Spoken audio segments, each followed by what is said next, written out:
the most tedious and time-consuming gajar ka halwa to the instant energy balls to making the softest dokla to tasty apple crumble, made all possible and made all easy with the help of food processor at home.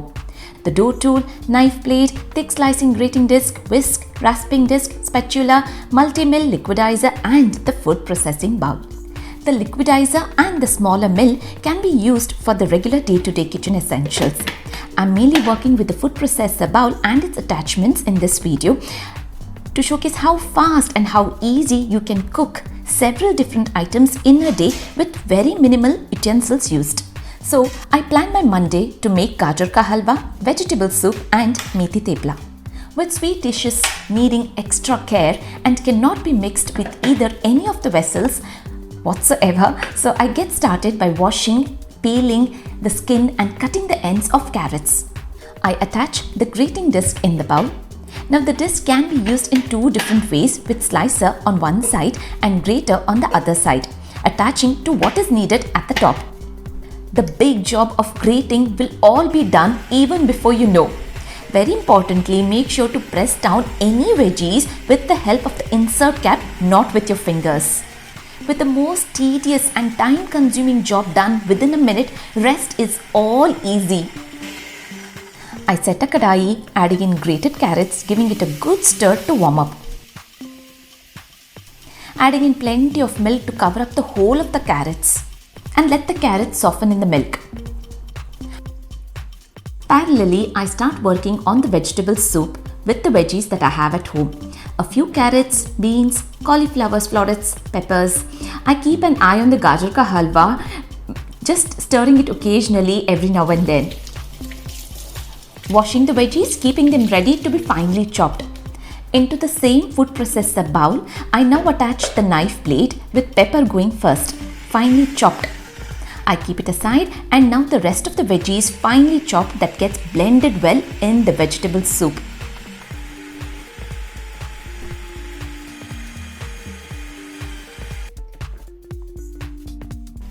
I can now see my carrots absorbing the whole of the milk with the milk turning to kova. I add in sugar, desi ghee and turn off the flame.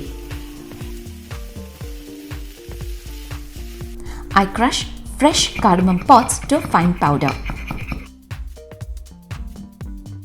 I roughly break the cashew nuts with my finger and the ghee, which is clarified butter, I sizzle in the cashew nuts and raisins. My kids love when I add in the edible silver to any of the sweet dishes. So here it is. I like to give them a little treat when they come back from school today. Now with the gajar ka halwa ready, I keep it aside, making sure it's covered. With the veggies now ready, I set to make the vegetable soup with very little oil, crushed garlic, peppers and the rest of the veggies. This is just one of the basic soup recipes that I make very often to get lots of veggies as an easy option into the diet. I always make it a point to add water to scoop out and kind of clean and clear the bowl, as this recipe does need a lot of water. In this way, the bowl gets cleansed and nothing goes waste.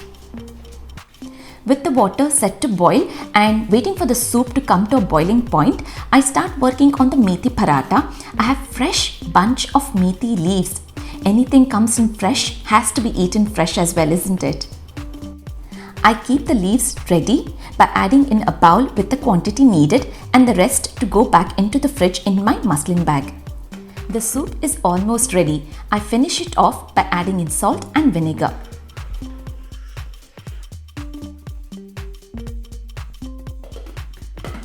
Now, kneading the dough to make paratha consumes a lot of energy, lot of time in the kitchen, and especially when making parathas with lots of ingredients. Now the whole process of making paratha is so fast and so easy using a food processor.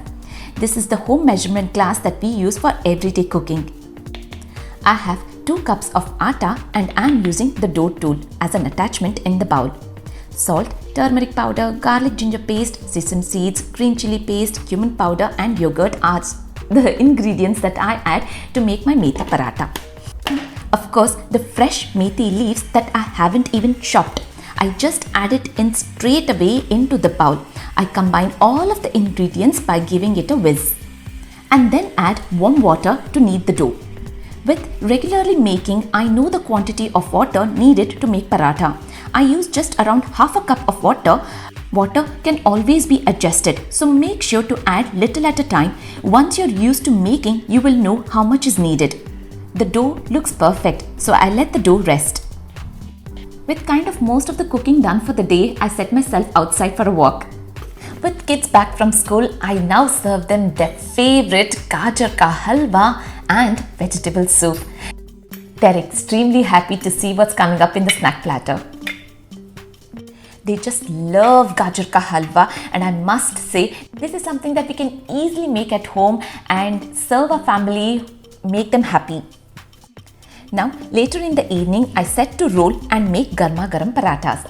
The dough is just perfect to roll, and the best of all, what I like is the fineness with how the methi leaves are all finely chopped and spread out evenly, that I couldn't even have got this perfection if done with hand. Dinner tonight is methi paratha for the whole family.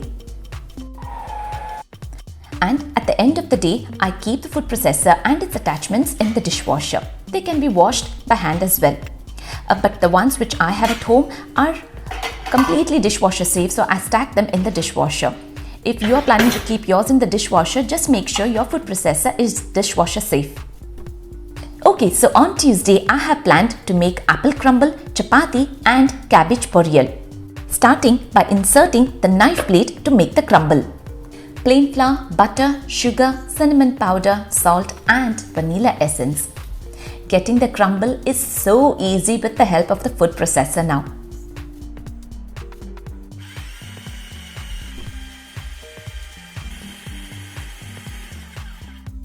I transfer it in a bowl, keeping it aside. Now attaching the slicer, I peel and core the apples, keeping them ready to be thickly sliced. For slicing the apples in the food processor.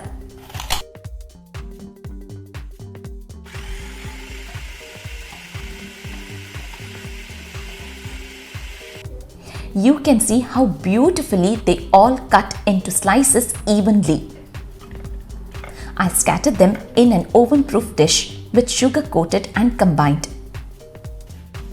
Adding in generous amount of the crumble as the top layer. Setting in the oven for approximately 30 minutes time. This was the perfect evening snack for the whole family that we thoroughly enjoyed. It's easy to make for the potluck gatherings and to get-together parties. I continue using the bowl to make chapati ka atta next. With 2 cups of atta measured, a pinch of salt and water to knead the dough. To make chapatis, I approximately use water around half the measurement of atta. So it's 1 cup of water to 2 cups of atta. I rely very much upon the food processor to make my chapati ka atta, which I do almost every alternative day. And the best of all, if you're wondering why I'm continuously using the food processor for the whole day, the food processor is non-sticky, that I can use the bowl for various purposes for the entire day, one item after the another. So that's why I prefer doing the sweet items first and then continue cooking the rest of the items. I transfer the atta in chapati ka dabba and work on the cabbage. I roughly chop the big cabbage into big chunky blocks. Inserting the knife blade to chop the most toughest of the veggies into small, fine, equally and evenly chopped. Within half a minute, everything gets done. I mean, the big cabbage gets finely chopped within half a minute.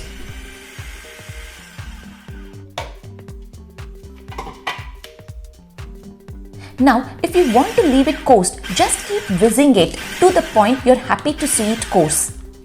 Cutting the cabbage evenly, either coarsely or fine, saves up a lot of cooking time and also helps in retaining the crunchiness of the cabbage.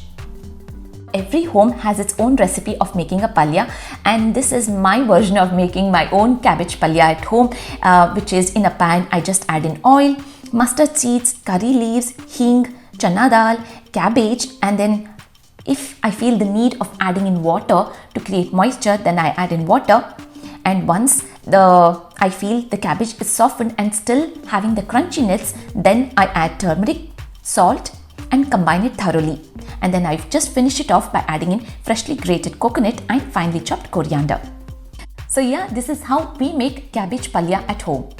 Time to roll the chapatis. I make pulkas or smear some oil by folding up into a triangle and then rolling the dough to make soft layered chapatis.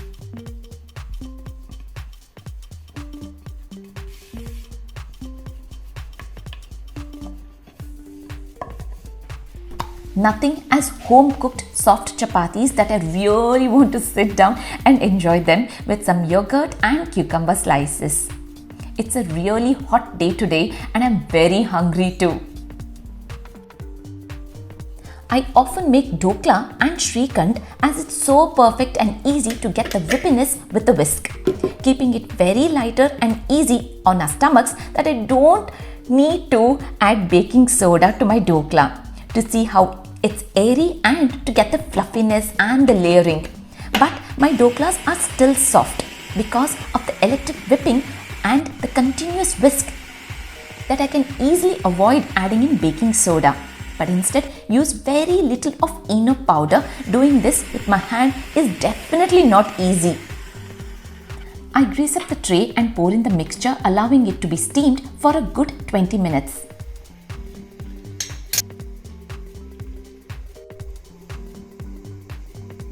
A tadka with oil, mustard seeds, cumin, green chilies, curry leaves is a must. I sprinkle in lots of fresh coconut and coriander leaves. Now this is exactly what I was trying to explain, with layers not visible to see the fluffiness, but it's very soft that we can avoid using baking soda. I have literally not added in any baking soda to get the fluffiness into the doklas, but it's still very soft and easy on our stomach as because of the electric whipping and whisking and the continuous whisking that whisk has created in the batter. Thursday, I decided to make energy balls and ratatouille. A handful of cashews, a handful almonds, in fact any nuts of your choice that you like to add in taste absolutely great. Flax seeds, poppy seeds, watermelon seeds, pistachios, dry roasted peanuts with skin. It's more healthier, so I don't rub the skin of the peanuts. De-seeded dates, grated nutmeg, and very little of soft, which is fennel seeds. It's tasty, it's healthy, and a very quick recipe to make and feed growing up children. I combine everything in the processor. Within a minute, gets crushed into small bits. I combine the raisins. How easy, how quick, and how fast was this recipe. I roll them into balls, perfect for a bite size to munch on. Later for dinner, we all felt like eating ratatouille. With the dish requiring lots of slicing of all these veggies, I inserted the slicer. I just made a few preps like cutting the ends of the courgette, de-seeding the pepper, and peeling off the skin of the onions and garlic. Basically, whatever vegetables you want to use, get them prepped for a fine uniform slicing. Just look at these sliced courgettes. So beautiful, so evenly done. I continue slicing the onions, peppers. I had to cut the aubergine in half to get it through the slot. Look at the preciseness of the aubergine. It's so beautiful. These can also be perfect for pakodas and bhajis. Potatoes can also be done in a similar way. Throughout the whole video, I have linked many other videos using a food processor. So make sure to check that out. I like to share my version of ratatouille with saving time and enhancing the flavor, for which I saute the veggies in batches one after the other with very little oil, just lightly. Say around half done, and then I place it in the oven for just around 15 minutes, then an hour, and still have the feeling of the aubergine undercooked. I saute the onions, garlics with a bay leaf. peppers to go in using the same pan. I make the sauce ready with tomatoes, butter, chili flakes, kasuri methi, oregano, salt and sugar, allowing the sauce to bubble in. And then I add in the sauteed veggies in batches rather than layering the ratatouille. This way the veggies are well coated, infused with flavors. And once this is done, I set the time for 15 minutes and then I transfer the pan straight into the oven to get completely cooked. Dinners at home have always been a proper family time with the whole family sitting together and enjoying the meal over a fun chit chat and sharing all that has been happening throughout the whole day. A busy weekday morning or a relaxing weekend, making South Indian delicacy like paddu and chutneys, two different types of chutneys, is always overwhelming. And with paddu needing lots of finely chopped onions is a lot of hard work and tears. And my food processor is a lifesaver, getting all the onions straight into the pot along with a fistful of coriander gets the job done in a blink of an eye.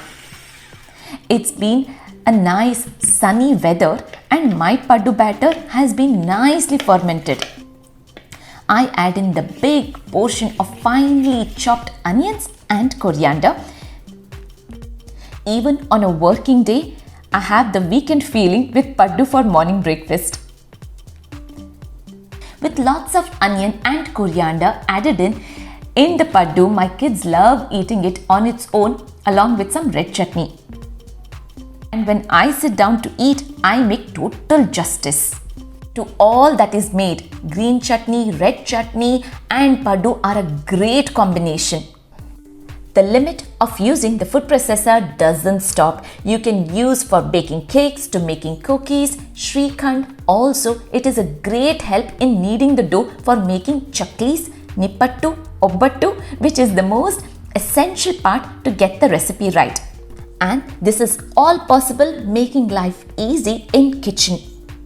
I really hope you liked today's video.